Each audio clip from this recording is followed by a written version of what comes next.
오늘 설교의 제목은 너의 관심이 어디 있느냐입니다. 사람이 하나님의 말씀대로 살면 엄청난 축복을 누립니다. 그러나 사람이 하나님의 말씀을 멸시하면 인생의 쓴맛을 봅니다. 우리 조상 아담과 하와가 그랬습니다. 그들이 하나님의 말씀에 불순종하기를 선택한 그 이후부터 그들은 서로를 멸시하며 잘못의 원흉으로 서로를 지목했습니다. 그러던 그들이 결정적으로 죄의 쓴맛을 맛본 것은 바로 에덴 동산에서 쫓겨난 그 후부터였습니다. 그들이 완벽한 삶의 조건을 갖춘 에덴 동산으로부터 쫓겨난 이후로 그들은 먹을 것을 위해서 엄청난 고생을 감수해야만 했습니다. 때로는 그들이 땀을 흘리며 일을 해도 땅이 그 소산을 내주지 않았습니다. 창세기 4장 12절입니다. 내가 땅을 갈아도 이후로는 땅이 자기 효력을 내게 내지 아니할 것이요 내가 땅에서 도망하는 자가 되고 방랑하는 자가 되리라 하시매. 정당한 노동의 대가를 받을 수 없는 세상이 바로 인간이 하나님께 반역한 세상입니다. 그러나 어떤 사람들은 다른 사람들의 돈을 가로채기도 했습니다. 또 다른 이들은 하나님께서 주신 지혜로 자기 자신을 위해서 돈을 끌어 모았습니다. 물론 그런 사람들만 있었던 것은 아닙니다. 돈을 잘 사용해서 다른 사람들을 열심히 도운 이들도 많이 있었습니다. 그러나 모든 부자가 다 선하지는 않았습니다. 유대인들 중에서도 돈이 많은 유대인들과 그렇지 않은 유대인들이 있었습니다.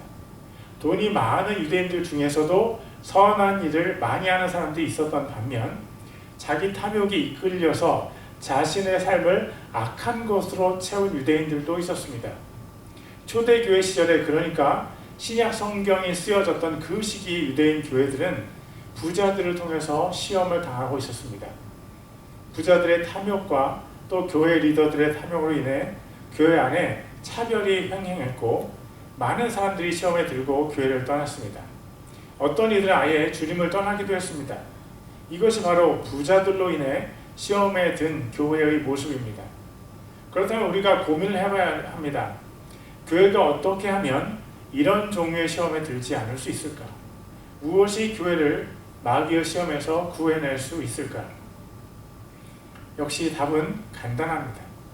진리는 언제나 단순합니다. 해답은 복잡하지 않습니다. 우리가 구하는 해답은 우리 자신의 어떤 방법에 있지 않고 오직 하나님께 있습니다. 누가 이 어려운 시기의 교회를 시험으로부터 구해낼 수 있습니까? 여러분 아시지요? 예수님께서 하실 수 있으십니다. 예수님께서 마귀의 시험을 이기셨기 때문입니다. 마귀는 너무나 지혜롭습니다. 창세기 3장 1절입니다. 이제 뱀은 주 하나님께서 만드신 들의 어떤 짐승보다 더 간교하더라. 본문에서 간교라는 단어의 히브리어 원어는 아룸입니다. 성경에서 아룸은 두 가지 뜻으로 사용이 되었습니다. 첫째는 지혜롭다, 분별력이 있다는 뜻입니다. 그런가 하면 둘째 뜻은 교활하다는 뜻으로 쓰였습니다. 뱀은 원래 하나님의 창조물로 하나님께서 그에게 지혜와 분별을 주셨습니다. 그런데 그가 하나님처럼 되고자 자신을 교만하게 높였습니다. 그때 그 지혜는 죄로 오염되어서 교활함으로 변질되었습니다. 마귀의 시험은 언제나 교활합니다. 마귀는 좀처럼 우리와 정면 대결을 하지 않습니다. 마귀는 주로 우리가 방심한 틈을 타서 우리를 공격하고 자신의 모습은 숨깁니다. 마귀가 예수님의 틈을 타서 공격한 사실이 성경 마태복음 4장에 적혀 있습니다. 마태복음 4장 1절과 2절입니다. 그때 예수님께서 성령의 인도를 받아 마귀에게 시험을 받으러 광야로 들어가사 40일을 밤낮으로 금식하시고 그 뒤에 줄이시니라. 예수님께서 40일간 금식하시고 극도로 배가 고프셨을 때 마귀가 어떻게 예수님을 공격했습니까? 마태복음 4장 3절입니다. 그 시험하는 자가 그분께 나와 이르되 내가 만일 하나님의 아들이거든 명령하여 이 돌들이 빵이 되게 하라 하거늘. 예수님께서 마귀의 얕은 꾀에 당하실 분이 아니십니다. 예수님은 지혜의 근본이십니다. 왜 우리가 하나님을 두려워하고 하나님께서 명령하시는 것을 지켜야 합니까? 우리가 진정으로 바라는 것은 지혜, 선한 지혜가 오직 하나님께로부터만 나오기 때문입니다. 예수님께서 마귀의 시험을 어떻게 이기셨습니까? 하나님의 말씀으로 이기셨습니다. 예수님은 말씀이시고 이 온 세상은 하나님의 말씀으로 창조되었습니다. 죄로 타락한 이 세상이 어떻게 본래 모습을 회복할 수 있습니까? 오직 하나님의 말씀으로만 우리는 참된 지혜에 다다를 수 있습니다. 오 사랑하는 주의 백성들이여, 하나님의 말씀을 보물처럼 여러분의 머리와 가슴에 채우십시오. 오 세상의 어떤 지식도 모두 썩어버린 죄에 오염된 지식입니다.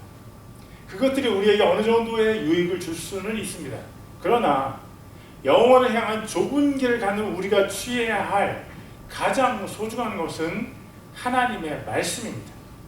하나님의 말씀만이 마귀를 공격하는 칼이 될 수 있습니다. 하나님의 말씀만이 마귀의 시험을 향해 치명적인 타격을 줄 수 있습니다. 그러자 마귀가 다시 예수님을 시험했습니다. 마태복음 4장 5절과 6절입니다. 이에 마귀가 그분을 데리고 거룩한 도시로 올라가 성전 꼭대기에 그분을 세우고 그분께 이르되 내가 만일 하나님의 아들이거든 뛰어내리라. 기록된 바 그분께서 자신의 천사들에게 너에 관한 책무를 주시리니 그들이 자기 손으로 너를 받들어 언제라도 내 발이 돌에 부딪히지 아니하게 하리로다 하였느니라 하매 마귀는 바로 시험의 방법을 교활하게 바꾸었습니다. 예수님께서 하나님의 말씀으로 시험을 이기시자 마귀도 하나님의 말씀을 사용해서 예수님을 시험했습니다. 이 얼마나 교활한 방법입니까? 시편 91편에 나온 하나님의 말씀으로 예수님을 시험했습니다. 그러나 이 정도의 시험에 넘어질 예수님이 아니십니다. 예수님은 만왕의 왕이시고 만주의 주님이십니다. 지혜의 왕이시고 궁극적인 지혜이십니다. 사실 마귀의 이 시험은 예수님을 하여금 하나님을 시험하게 하려는 것이었습니다. 하나님을 시험하는 하나님의 아들, 이것이 예수님을 향한 마귀의 시험이었습니다. 그것을 분명하게 간파하신 예수님께서 마귀에게 이렇게 말씀하셨습니다. 마태복음 4장 7절입니다. 예수님께서 그에게 이르시되 또 기록된 바 너는 내 하나님을 시험하지 말라 하였느니라 하시더라. 이 두 가지 교활한 시험에 실패한 마귀는 결국 자신의 본심을 드러내 보입니다. 그 마지막 시험이 마귀가 결국 얻고자 하는 것입니다. 마태복음 4장 8절과 9절입니다. 마귀가 다시 그분을 데리고 심히 높은 산으로 올라가 세상의 모든 왕국들과 그것들의 영광을 그분께 보여주며 그분께 이르되 내가 만일 엎드려 내게 경배하면 내가 이 모든 것을 내게 주리라 하매 모든 인류에 대한 마귀의 시험도 결국 이 목적을 달성하기 위한 것입니다. 하나님을 경배하고 섬기도록 창조된 사람들이 마귀를 섬기게 하는 것이 마귀의 목적입니다. 이 구체적인 숫자는 실제로 별 상관이 없습니다. 무슨 일을 통해서든지 마귀만 섬기면 마귀는 하나님의 영광을 가로채고 기뻐합니다. 하나님께서는 이런 마귀의 악한 길을 처음부터 이미 아셨습니다. 이런 악한 길을 통해서 하나님의 아들이신 예수님을 굴복시키려던 마귀의 계획은 산산조각 나버렸습니다. 예수님께서 말씀이시기 때문에 예수님께서 말씀 그 자체이시기 때문에 예수님께서는 말씀으로 마귀의 모든 시험을 이기셨습니다. 마태복음 4장 10절입니다. 이 예수님께서 그에게 이르시되 사탄아 너는 여기서 물러가라. 기록된 바 너는 주 내 하나님께 경배하고 오직 그분만을 섬길지니라 하였느니라 하시더라. 모든 마귀의 시험은 하나님의 말씀으로 깨부숴질 수 있습니다. 그러므로 자기 안에 하나님의 말씀이 없는 사람들은 마귀의 시험에 속수무책으로 당하기만 합니다. 자기가 왜 그렇게 마귀의 시험에 영락없이 당하는지 자신은 깨닫지도 못합니다. 그냥 마귀의 밥이 될 뿐입니다. 사랑하는 하나님의 사람들이요, 열심히 여러분의 속사람을 하나님의 말씀으로 채우세요. 하나님의 말씀이 여러분의 세포 하나하나를 채워갈 때 당신은 마귀의 시험에 대한 면역력이 자라갈 것입니다. 하나님의 말씀이 당신의 이기심과 두려움과 악한 습관을 하나씩 정복해 나갈 때 당신은 점점 경건한 사람으로 변화가 될 것입니다. 유대인들의 교회가 부자들로 인해 부자와 가난한 사람들에 대한 차별로 인해 시험을 당할 때 그들은 어떻게 마귀의 시험에 승리할 수 있습니까? 네, 맞습니다. 바로 하나님의 말씀으로 그들이 승리할 수 있습니다. 야고보서가 파악한 유대인의 교회가 당하는 공통적인 시험은 바로 사람을 외모로 취하는 것입니다. 야고보서 2장 1절입니다.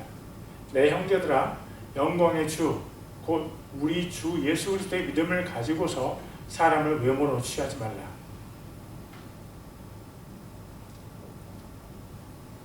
왜 우리가 사람을 외모로 취하면 안 됩니까?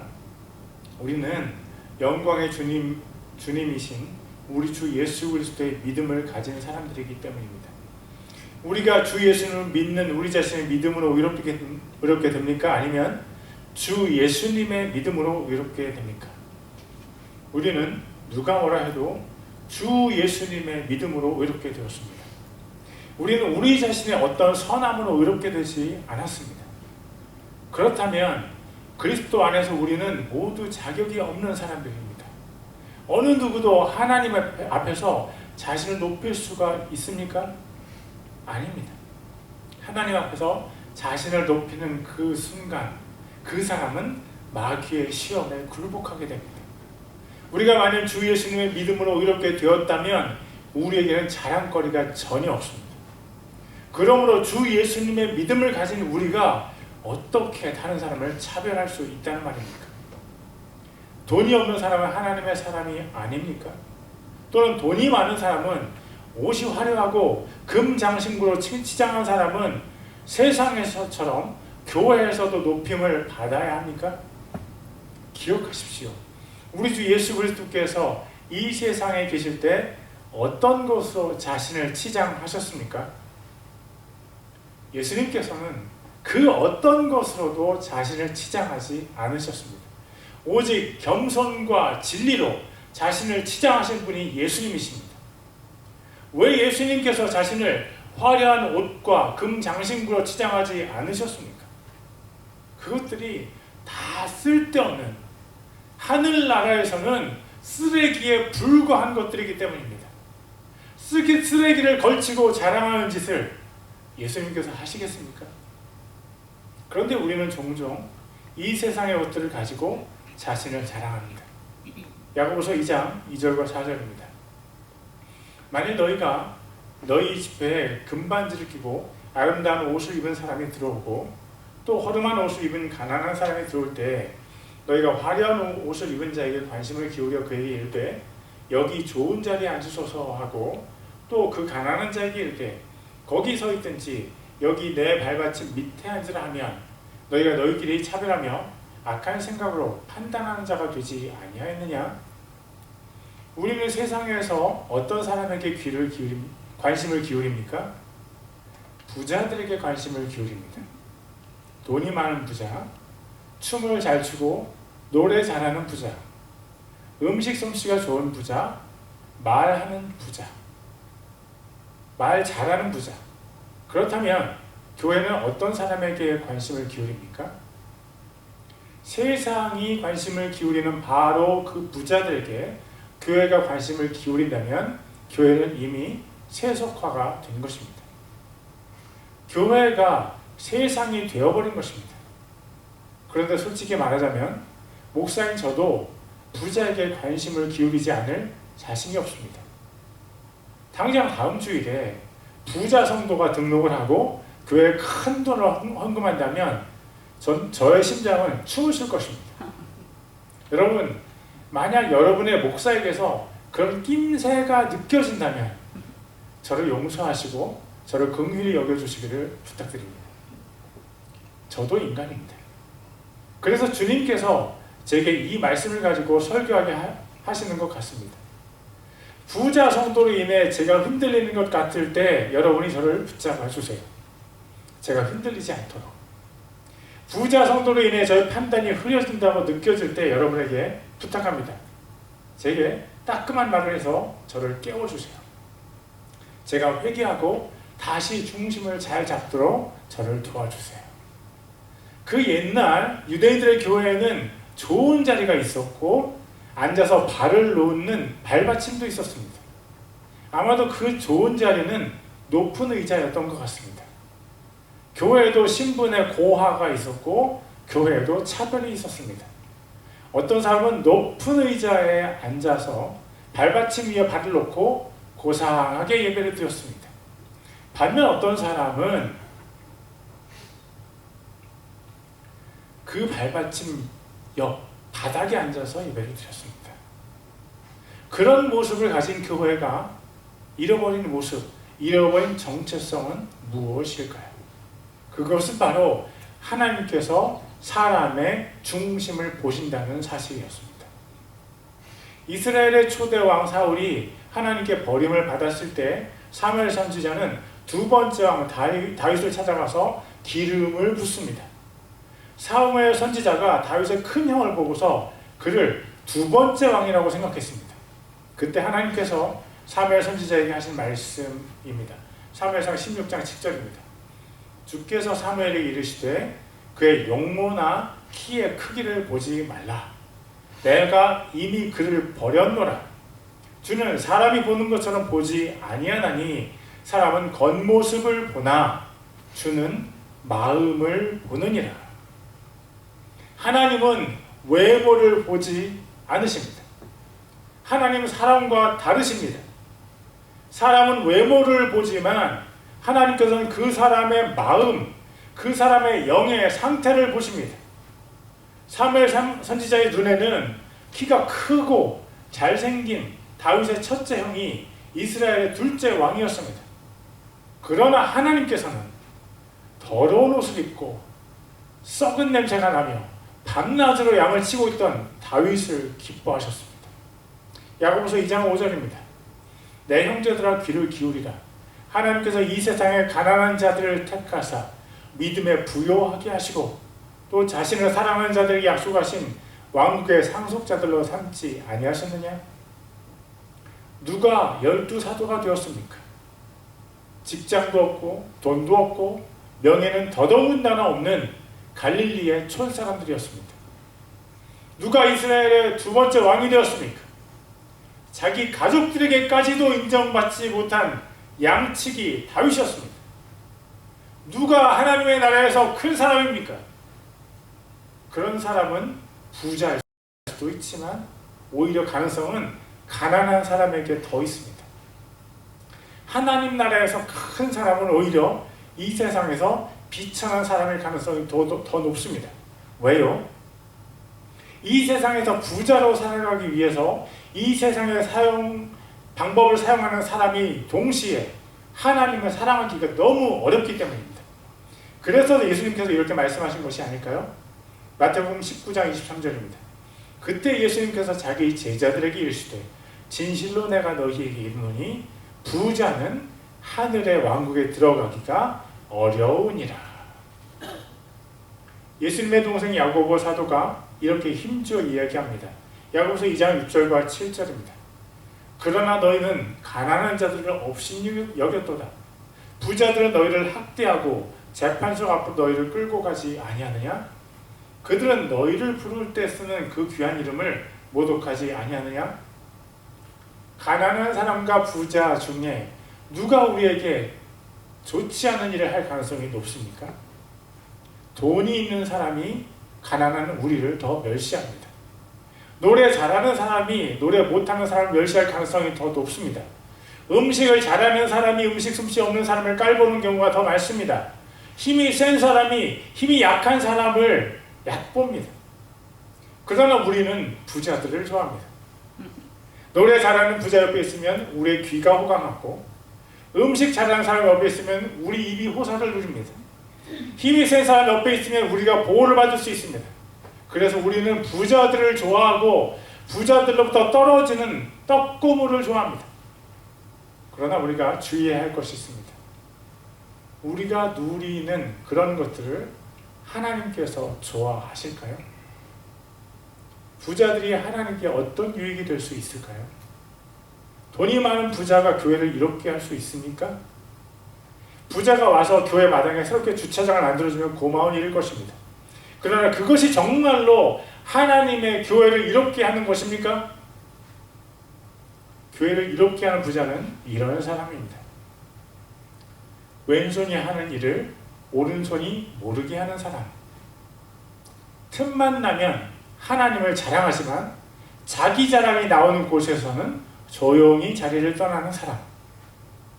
혼자 은밀히 하나님 앞에서 선한 일을 하는 사람.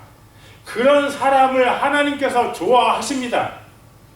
그런 부자가 정말 교회를 이롭게 하는 부자입니다. 그렇지 않은 부자들, 자기 자랑하고 자기를 높이는 부자들은 교회를 마귀의 시험으로 인도합니다.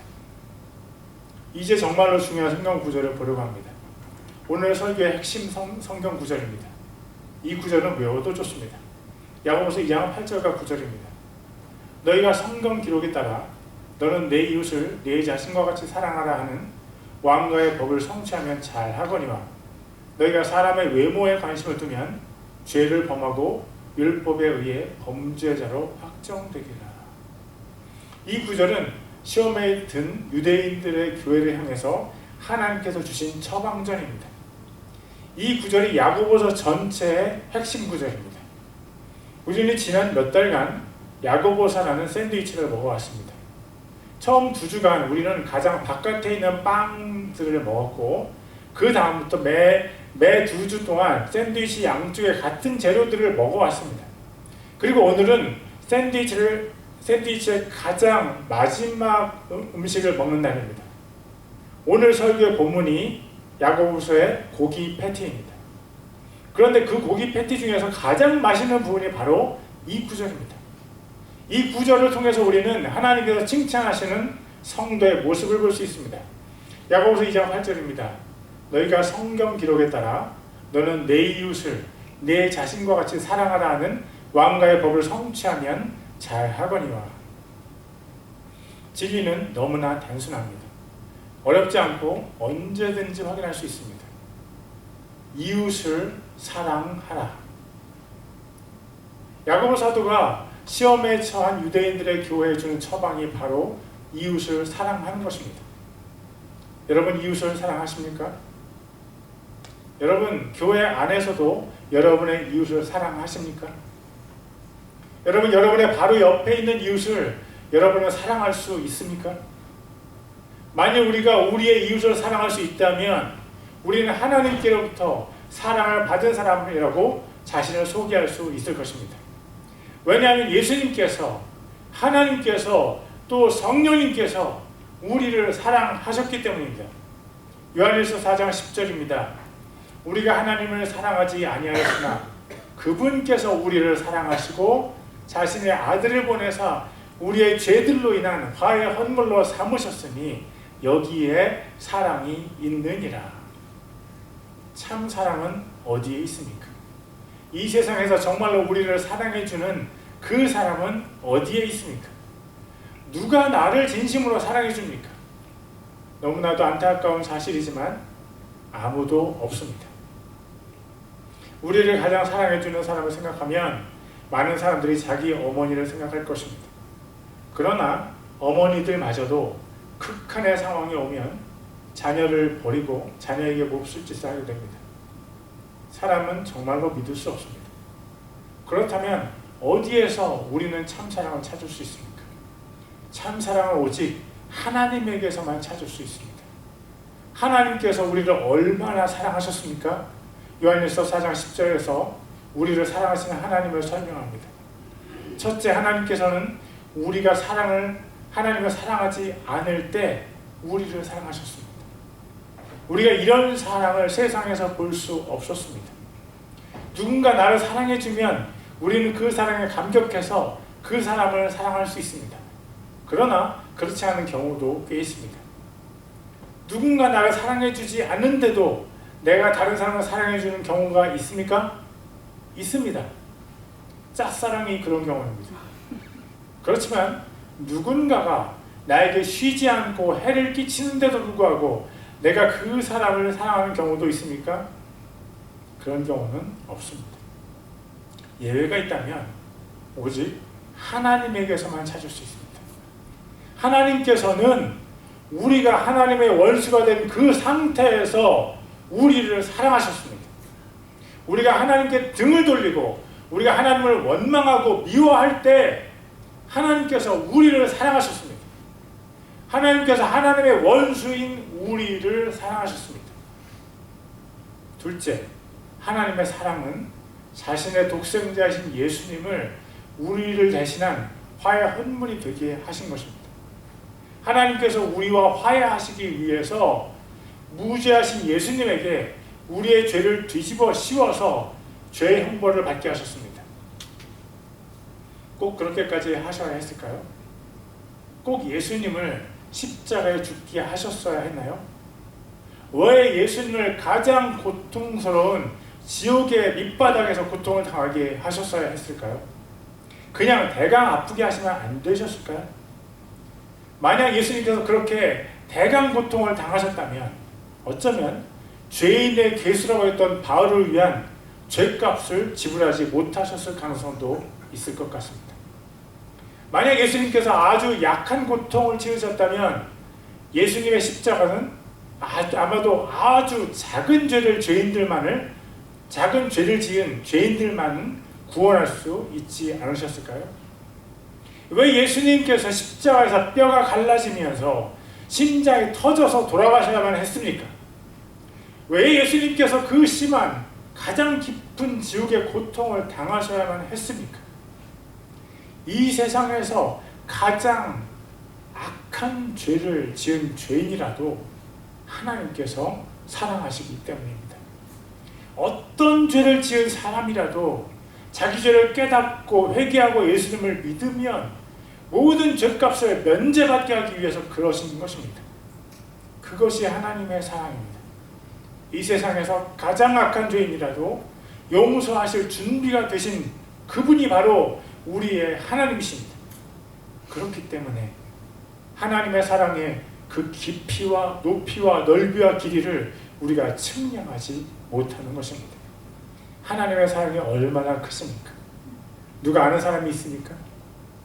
하나님께서 용서하지 못할 죄인은 없습니다. 감히 하나님의 사랑에 도전해서 자신을 용서받지 못할 죄인이라고 주장할 수 있는 사람도 없습니다. 여러분의 죄는 하나님의 사랑에 비해 너무나도 작습니다. 하나님께서 여러분을 충분히 너무나도 가뿐히 용서하실 수 있습니다. 예수님의 피가 용서하지 못할 죄인은 하나도 없습니다. 누구에게라도 예수님의 피가 뿌려지면 그 사람의 가장 더러운 죄도 바로 용서가 됩니다. 하나님의 사랑의 불에 살라지면 어떤 죄인이라도 금방 의인이 되고 맙니다. 사랑하는 성도 여러분, 하나님의 사랑은 진짜 사랑입니다. 하나님의 사랑만이 진짜 사랑입니다. 나머지는 모두 가짜입니다. 여러분은 하나님의 사랑을 만나셨습니까? 여러분은 예수님의 십자가의 희생으로 용서를 받았습니까? 여러분은 성령님으로 인해 거듭났습니까?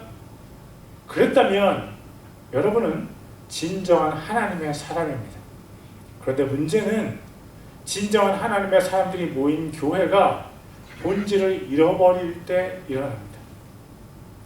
하나님의 사랑을 받은 사람들이 모였는데 이웃을 사랑하지 않을 때 우리는 혼란스럽습니다.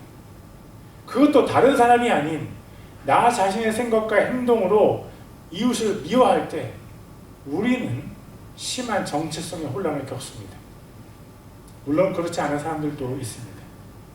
자신이 이웃을 미워하는데도 양심의 가책이 별로 없는 사람도 있습니다. 자신이 이웃을 미워하는데 자신의 생각과 행동에 별로 놀라지 않는 사람들도 있습니다. 그런 사람들은 아직도 하나님의 사랑을 받지 않은 사람임에 분명합니다. 정말 놀라운 사실은 누가 보아도 하나님의 사랑을 받은 사람인데도 불구하고 이웃을 미워하는 사람입니다. 사도 야고보가 놀랍게 여기는 사람들이 바로 이런 종류의 사람들입니다. 그래서 야고보 사도가 그 사람들을 향해 이 말씀을 선포하는 것입니다. 야고보서 2장 8절과 9절입니다. 너희가 성경 기록에 따라 너는 내 이웃을 내 자신과 같이 사랑하라 하는 왕과의 법을 성취하면 잘하거니와 너희가 사람의 외모에 관심을 두면 죄를 범하고 율법에 의해 범죄자로 확정되리라. 무엇이 외모입니까? 여기서의 외모는 돈입니다. 여기서의 외모는 힘입니다. 또 여기서의 외모는 지식이고 특기이고 좋은 성격이고 좋은 말솜씨입니다. 무엇이든지 내가 잘하는 것, 그것이 나의 외모이고 그것을 통해서 교회가 시험에 빠질 수 있습니다. 누가 자기 이웃을 사랑하지 못합니까? 누구를 통해서 교회가 시험에 듭니까? 그 사람의 관심이 외모에 있는 사람입니다. 사람이 관심이 외모에 있는 사람은, 다시 말하면 관심이 하나님께 있지 않은 사람은 자기 이웃을 사랑할 수 없습니다. 관심이 외모에 있는 사람을 통해서 교회가 시험에 빠집니다. 당신의 관심은 어디에 있습니까? 당신의 뜨거운 관심이 하나님께 있다면 하나님께서는 당신을 통해서 당신의 이웃을 축복하실 것입니다.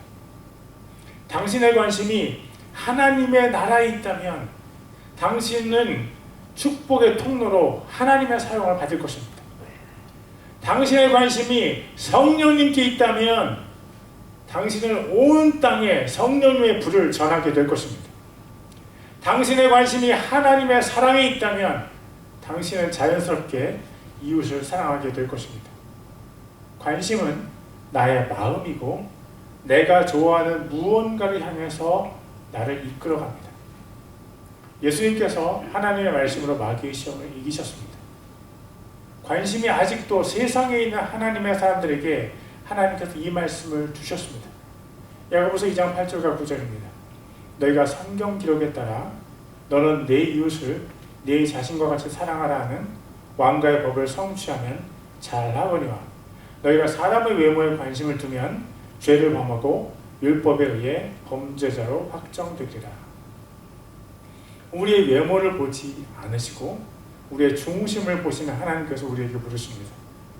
너의 관심이 어디에 있느냐?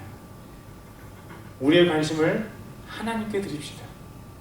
우리의 관심을 하나님의 말씀에 돌립시다. 그러면 우리에게 소망이 있을 것입니다. 하나님의 질문에 대답하십시오.